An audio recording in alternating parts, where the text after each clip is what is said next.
আসসালামু আলাইকুম। কক্সবাজার এসেছি। সন্ধ্যার এই সময়টা খুবই চমৎকার লাগে। আকাশে একটা লাল রং খেলা করছে এবং সমুদ্রের গর্জন শোনা যাচ্ছে।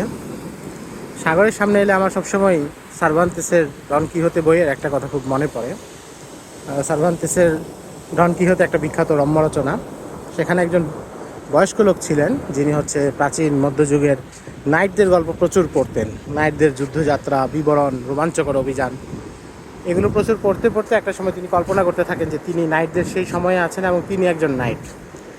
তো তার ঘরে একটা পুরনো ভাঙ্গা তরবারি এবং ঢাল ছিল, সেটা নিয়ে তিনি বের হন। উদ্দেশ্য বিশ্ব বিজয় করবেন এবং অনেক দুষ্কৃতিকারীর হাত থেকে রাজকন্যাকে উদ্ধার করবেন ইত্যাদি নানা স্বপ্ন। আর তার সাথে নিলেন গ্রামের একজন দরিদ্র মানুষ, তাকে কিছু বেতন দিবেন বললেন। তার নাম সাঙ্কো পাঞ্জা। তো ডন কিহোতে আর সাঙ্কো পাঞ্জা তারা বিভিন্ন এলাকায় সফর করলে এবং অনেক মজার মজার ঘটনা ঘটে। এর মধ্য দিয়ে সার্ভান্তেস মূলত সেই সময়কার ইউরোপের রাজনৈতিক বাস্তবতার দিকেও কিছুটা ইশারা করেছেন। অনেক জায়গায় এগুলো সেই সময়কার প্রেক্ষাপটেও বুঝতে হয়।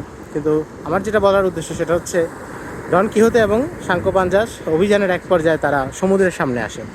তো সমুদ্রের সামনে আসার পরে ডন কিহোতে বলে যে সমুদ্র এত বড় এবং এটা আমাদের লা মাঞ্চা গ্রামের সবচেয়ে বড় দিঘিটার চাইতেও বড়।